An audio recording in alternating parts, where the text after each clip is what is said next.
So ayun mga kalakotsero, drone reveal tayo ngayon. Papaliparin natin tong DJI Mini 4 Pro dito sa barangay Anonang, dito sa Blue Lagoon na tinatawag nila.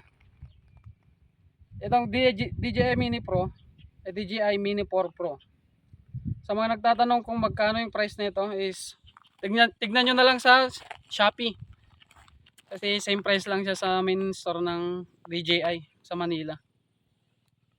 Ayan, paliparin natin guys.